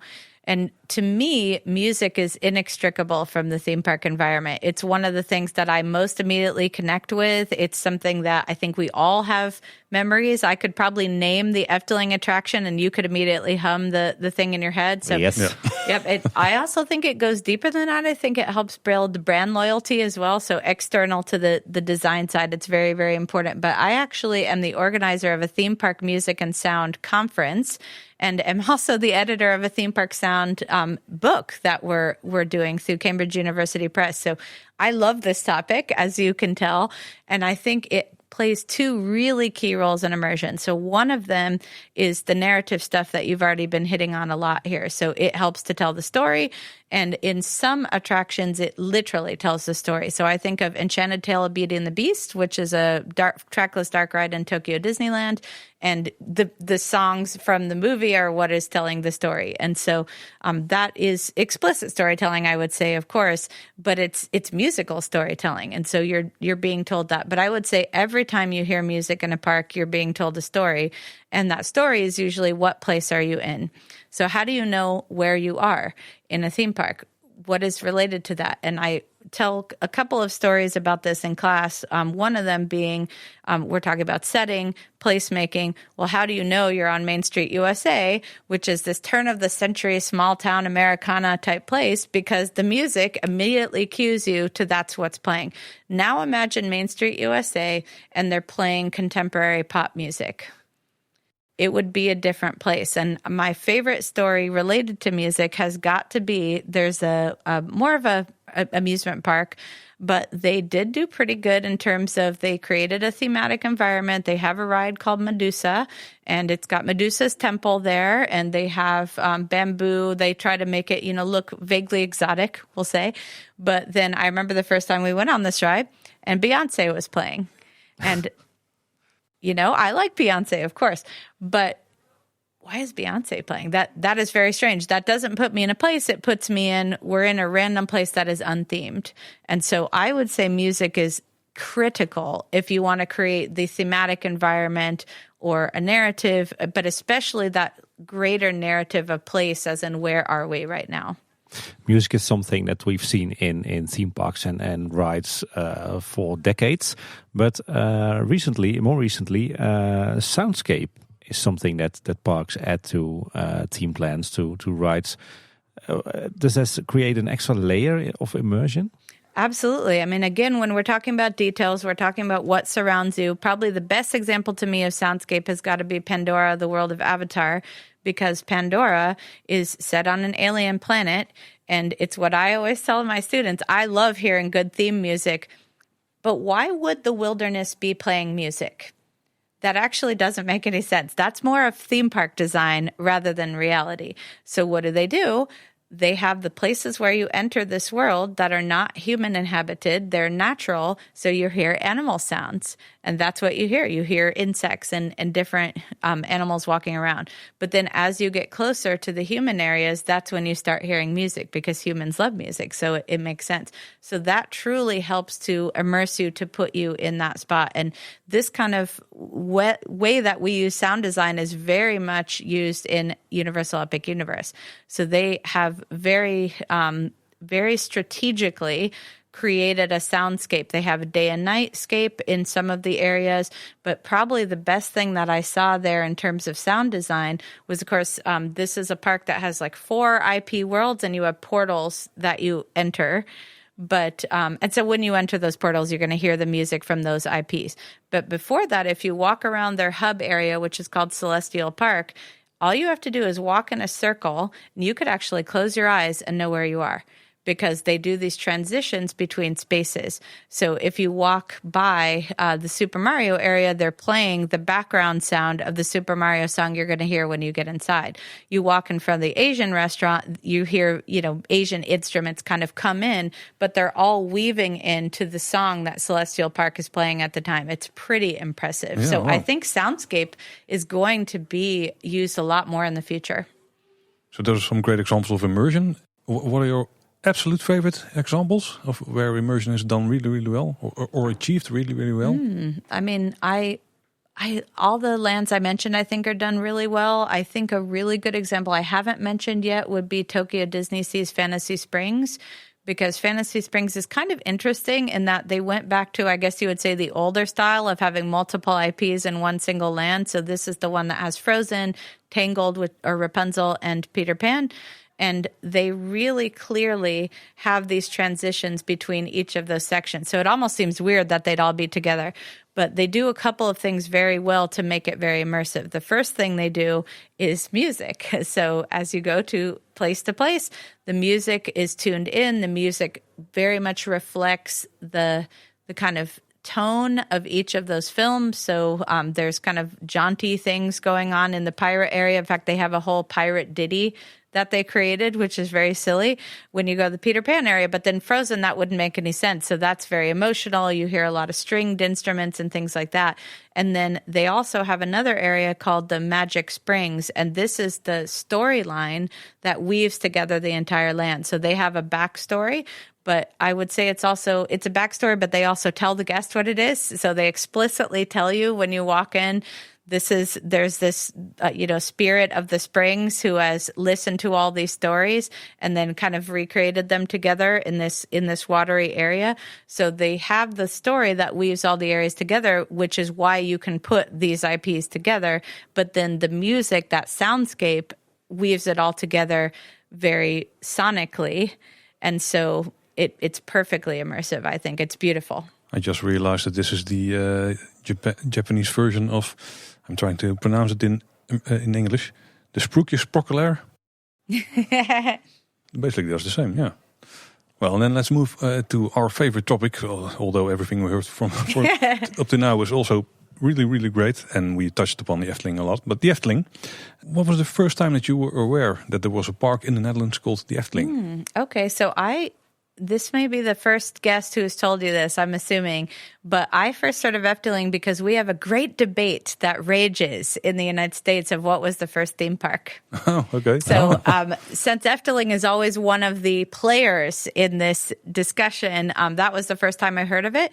And then the other thing I always heard about it on online forums and things was just how beautiful it is.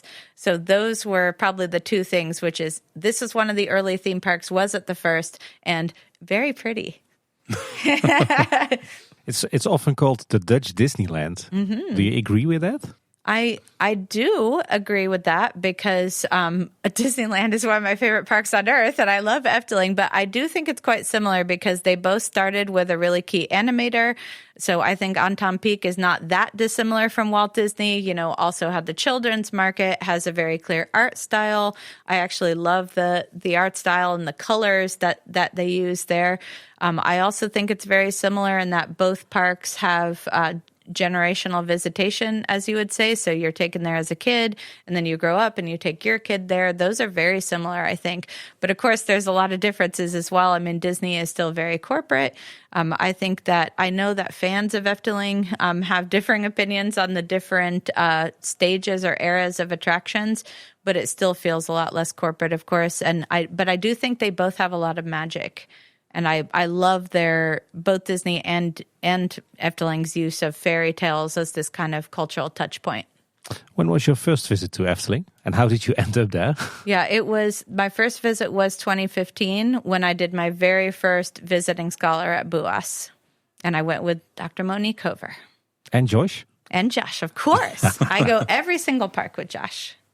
How often have you visited Efteling in the meantime? So I have visited 6 total times, and then this visit was 2 more times, so 8 times. I don't think there are many Americans who visited the Efteling 8 times.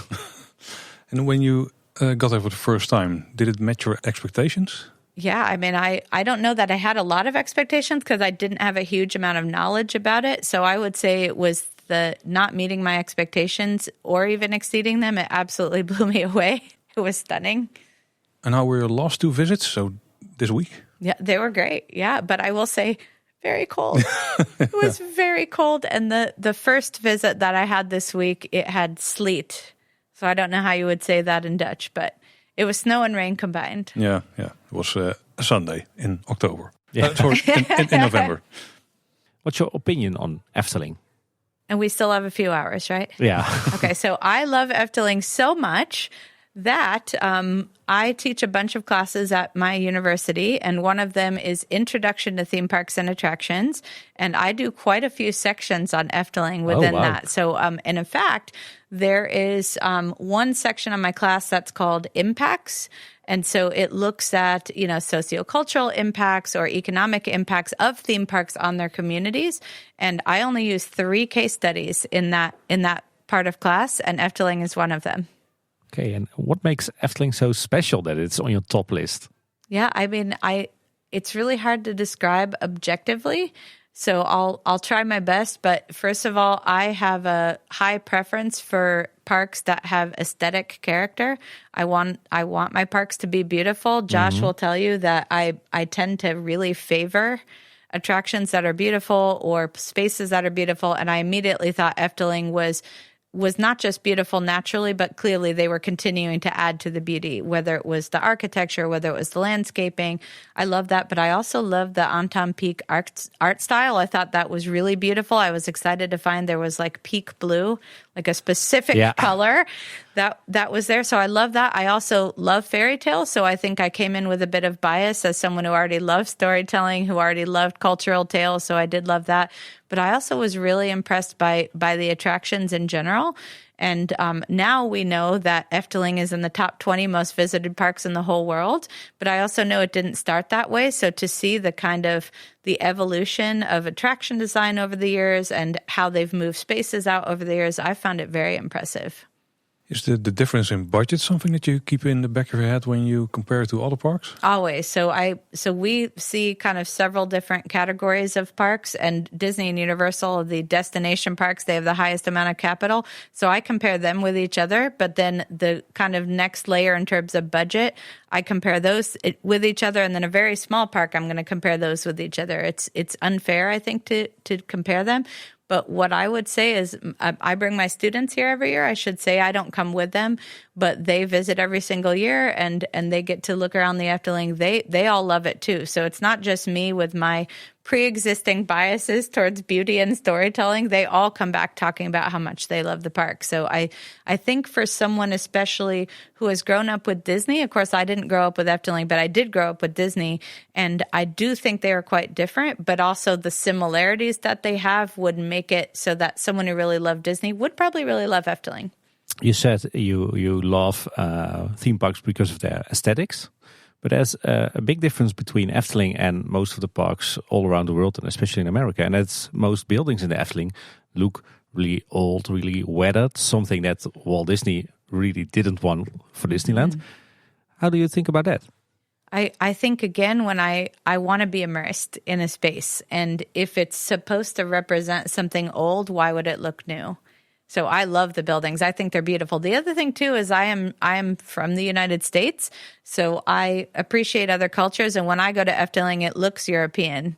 It doesn't look American at all. So I like that part too. Yeah, maybe an interesting question again, comparing the Efteling with the parks that you know and love from the US. What can they learn from each other? Okay, well that's a lot. I would say that certainly the bigger parks could learn from the charm and the beauty and the very strategic emphasis on storytelling. I think they do it, from the top. They're saying we need to tell stories. We need to tell important stories. And I would say that even though, of course, I love all the Disney parks, they don't tend to feel that local. So even though there are definitely some things that this is definitely Japan, that's definitely the US, that kind of thing, but they tend to talk about more general cultural things, I think, or stories that everybody tells. Efteling really feels Dutch. It feels like it has elements that are part of the Dutch culture. So I'd love to see that even more in even the Disney and Universal parks, telling more of the stories from that culture. But then I would actually say to the opposite side, to Efteling, I think Disney especially does a phenomenal job talking about their founder. And I don't think Efteling does that well. I had to find, maybe it's just a cultural understanding that you have if you're Dutch, but for an international visitor, I mean, Monique had to tell me who Anton Pieck was and a lot more about his history. And I would love to see even more about that. This is still kind of the original vision. It's an evolving vision, but still an original vision of this kind of foundational person. I think Disney does great at that. Most people know Disney's history in the US and in other places. So I'd love to see that more. And I'd also say Efteling could be a little more friendly to internationals in certain places. I would say in the shows. The shows are very much in Dutch. And so what we were saying is when we first went to Tokyo Disney, of course, we don't speak Japanese. That park's fully Japanese. They give out these little story papers. And it's really cool because they're like, these are the English versions of every single story in our whole park. So that'd be cool. Efteling has a new innovation. They provide translation via the Efteling app on your phone. Okay. What do you think of that development related to immersion, escapism? Okay, so that's interesting. I actually didn't know that, so I'd love to do that next time for the show. So I used that exact thing at Puy de Fou. And I thought that it was great because instead of something like a story paper, which you kind of had to read it and then go on the attraction, I loved actually just hearing live translations of the shows at Puy de Fou. And some of their shows are quite long, so that was really necessary for me to understand it. And I took away the immersion problem by just using one earphone. So my husband and I just literally shared one earphone. So we could still hear the music, still really pay attention to the show, but then we got the language translation. So it's a heads up for Efteling. They should promote the innovation more. Yeah, well, because I didn't know it existed. So absolutely. Yeah, let's maybe focus on fairy tales specifically, because they are a big thing in the Efteling, but also within the stories of Walt Disney. What is the reason you think that they remain so popular these days? So, I mean, fairy tales of all types, and not just the Western fairy tales. So we noticed when we were traveling in China that their versions of fairy tales are also still very much alive and present in a lot of the parks. I think part of it is familiarity, because most of us grow up learning these stories. So I think that's important. Some of them do teach some really valuable lessons.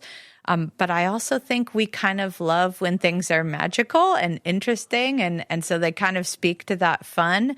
But then I really think it's always back to, I was a literature major. I need to keep warning everybody. So we bring everything back to the human condition. You know, it sounds so weighty, but it is what it is, right? And if you don't think that The Little Match Girl is about the human condition, you haven't seen it. And now there's a big difference, at least we think there is, in the way that Disney approaches fairy tales and the Efteling approaches fairy tales, for example. I think that in the Efteling world they can be a bit darker and maybe even, well, darker, let's just keep it at that. How do you see those differences? Yeah, they do. They do seem different. I mean, I do think that this, at least it reads from an American perspective, as being a more European approach to telling fairy tales. Also in terms of the drawing, the art style does seem more traditional. And a lot of the stories do maybe keep their original endings. We do often talk about how Disney will change the endings, make them a little happier. But I would also say Disney tends to have a bit more character development. This is something Monique and I were talking about the other day. So you do kind of understand maybe more a little bit of how that character believes and thinks and that kind of stuff. So I like both approaches a lot. But then I'd also say some are exactly the same. And the fairy tale that most connected with me when I went to the fairy tale forest was definitely The Little Match Girl. And it's very, very similar to the Disney version. I mean, it's almost the same tale. And both of them using very beautiful music to convey the tale and using the original ending of her passing away. I mean, it's very evocative, very powerful, and again, speaking to that humanity in us. How did the fairy tale forest in the Efteling make you feel? Oh, shocked at first, because I thought it was one of the most immersive lands I've ever been in, because it's an actual forest and also very large and confusing, but amazing. I really, the scale of it, and I don't know, because I love storytelling so much, the fact that every few years they're adding a new tale. It's truly this living, breathing artifact. I really love that. And I thought it was very, very magical. So I know we tend to use that word with Disney, so I don't know if I'm allowed to say that for Efteling, but it's very magical and very beautiful. And it's impossible to not watch as all the children are exploring each of these areas and how excited they still are about each of the exhibits. I love it. Do you have a favorite fairy tale, or is that The Match Girl?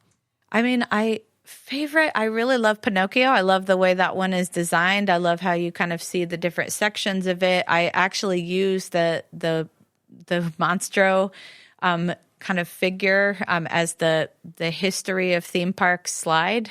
So that's how much I love it. But I would say most affecting was Little Match Girl. I think we touched upon this question at several points in the interview, but just to summarize it, what makes the Efteling unique in your opinion?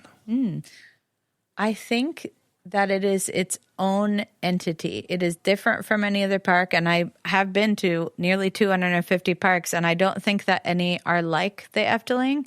And it's not just because it has a fairy tale forest, because actually there are other parks of the fairy tale forest. I mean, for sure, there's several. Hong Kong Disneyland even. Yeah, Hong Kong Disneyland even, but also Children's Fairyland, which opened a couple of years earlier. I actually did a book chapter that looked at Children's Fairyland in Oakland, California, and Efteling, and I looked at both of them and kind of the the way that they present fairy tales and things like that. So I think it just has a different feeling than anything else. And this is one thing I would always say to your listeners as well. Can you close your eyes and imagine that you are in a different theme park? Okay, so I'm going to close your eyes. I'm going to put a blindfold on you. Okay, and now I'm going to drop you into a theme park. And I'm not going to tell you which one. Now open your eyes and think about each of these theme parks. Would you know where you are?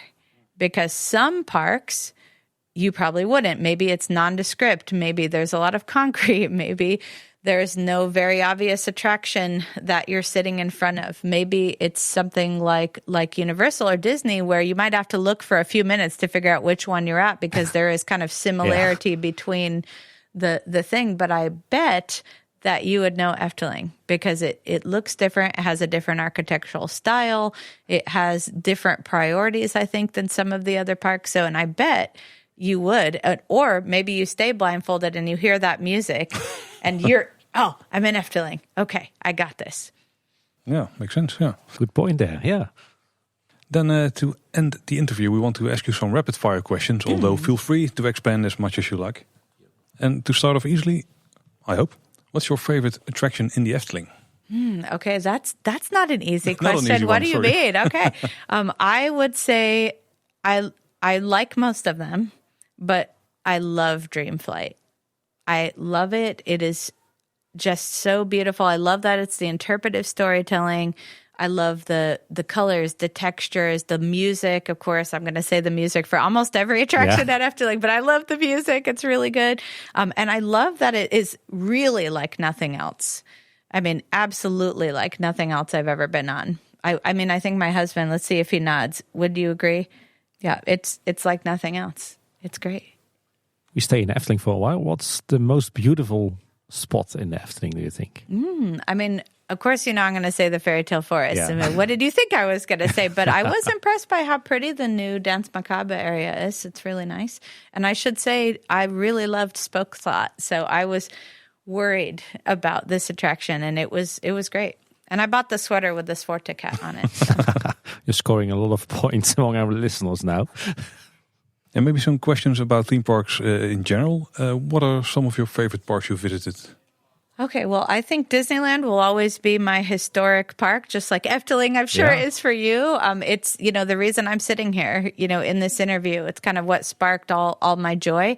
But I'd actually say Disney's Animal Kingdom helped me become an academic of theme parks. I didn't really think about doing it on an advanced level until I went there. Again, another park that's very beautiful. But I would say probably the best theme park I've ever been to might be Tokyo Disney Sea. It's so elaborate and beautiful. And again, it has a lot of attractions. I realize now how much I say beautiful in this interview. Gosh, I really must be all about aesthetics. We're talking about great things. I mean, Efteling for sure. Yeah, Efteling would definitely be my favorite of the non-Disney parks. And what are some of your favorite rides? Worldwide? Oh, that's hard. Okay, I'm going to have to say maybe because of my personal context, my favorite is either Mystic Manor, like we talked about earlier, maybe Pirates of the Caribbean in Shanghai Disney. It's very impressive. But if I have to go again with that personal context, I would probably say Enchanted Tale of Beauty and the Beast because I love Beauty and the Beast. I thought you might ask me what's my very favorite story. My favorite story is Beauty and the Beast. So I read every single novelization of Beauty and the Beast. I might have read 25 by now. So finally having a Beauty and the Beast dark ride, what a dream come true for me. With some great delusions in there. Oh, awesome. Yep. Among those 250 parks you visited, are there also parks that you really dislike, that you don't want to go anymore? Or that you even regret going? There's no park. I don't know that there's any park I would never go to again because I also teach, operations and design and things. So when it's poor, I can also teach my students that a lot. However, I would say that World Joyland might be one of the most disappointing parks I've ever been to. So this is a park in China that was known for kind of being like a video game based park. And on the surface, this park was just amazing. It had just crazy architecture and huge rides and things like that, but it was absolutely falling apart and everything was broken. So not a great experience. something really different? Do you consider yourself to be a theme park professional or a theme park fan, or both? Oh, I think both. So I know this is not a common term at all in Europe, but we have an entire group in the US that's called ACA fan or fan scholar. So we could, consider ourselves both. So I would say I was a fan first, and then I became a worker, like a worker in operations.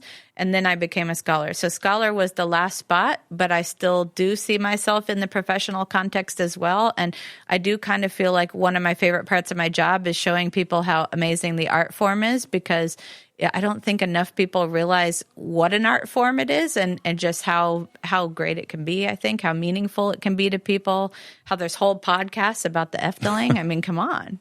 1 in 500 episodes. Taking a quick look again at the Netherlands, what are some of your other favorite parks in the Netherlands specifically?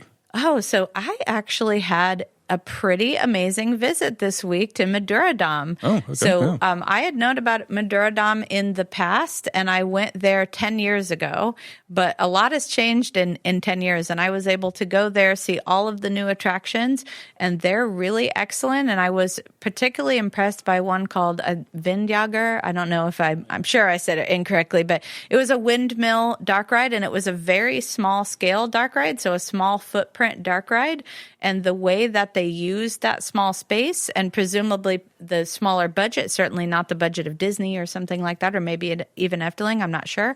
But it's so interesting the way that they did that, but also the entire park really wove in a lot of elements of Dutch culture. So I think as a foreign visitor, I learned a lot about the Netherlands by looking at, because they have kind of a historical attraction. They have different attractions about areas of Dutch culture and industry and things. So I really liked it. I also got to meet with one of their creative directors, Bastiaan de Bruin. I don't know how to say his name either, but forgive my Dutch. It's quite poor. Well, it's quite good. Yeah, we can understand it, so that's fine. So now we know that you're a big fan of music. What's your absolute favorite theme park music in the world? Oh, that would be impossible. What are you trying to do to me here? I love... You can name a few. Yeah, so let me just tell you before I name anything that I have maybe 4 hard drives worth of theme park music. So when I say I love theme park music, I love theme park music. Yeah, so, that's clear. But I'd say if I was forced to choose, it would probably be show music. I just love the music from shows, whether this is Disney or whether it's Puy de Fou.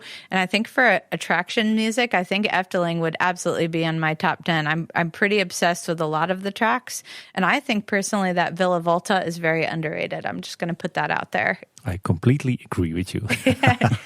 Do you have a Carissa Baker Spotify list?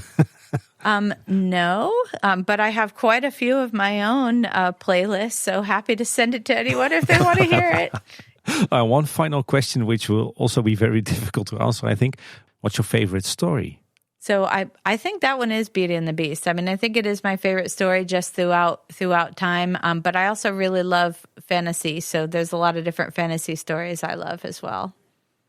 Yeah, that wraps up the interview. If people want to follow you online, what's the best place to go to? Mm-hmm. Yeah, so I have a LinkedIn, but I'm boring. That's the only social media account that I have. But you can always find me also at my email. I don't mind getting emails if you have questions as well. So that's just Carissa, Carissa .Baker, Baker @ucf.edu. Oh, cool. Thanks for that. Yeah, and thanks for the entire interview. It was very, very interesting. Thank you. We've learned a lot. And I think our listeners did as well. Ja. En dan schakelen we toch weer terug naar het Nederlands. Het is moeilijk. Inderdaad, naar het Brabants eigenlijk. Ja, naar Brabants, ja. Als mensen ons willen volgen, kan het ook op heel veel plekken. Als je naar kleineboodschap.com/volgen gaat, dan vind je alle social media kanalen op een rijtje. Dat is ook onze website waar je natuurlijk het contactformulier vindt. En een mailen kan ook. Dat doe je naar info@kleineboodschap.com. Je luistert de Kleine Boodschap in je favoriete podcast-app, maar ook op Spotify, op YouTube en op onze website. Dat is kleineboodschap.com. Daar vind je alle afleveringen met de show notes. Dat zijn de relevante linkjes die we in de aflevering aanhalen. Luister je ons nou in de podcast-app, zorg dan dat je je abonneert. Dan mis je geen enkele aflevering. En we kunnen het ook altijd heel erg waarderen als je een rating of een review achterlaat. Bijvoorbeeld in Apple Podcast, Spotify of YouTube. Jazeker. En Carissa, thanks again for providing us with your insights and your knowledge. You're welcome. This was great. Yeah, you're welcome to join again. En luisteraars, was weer voor deze week. Bedankt voor het luisteren. Tot de volgende keer. En houdoe. Houdoe. Goodbye.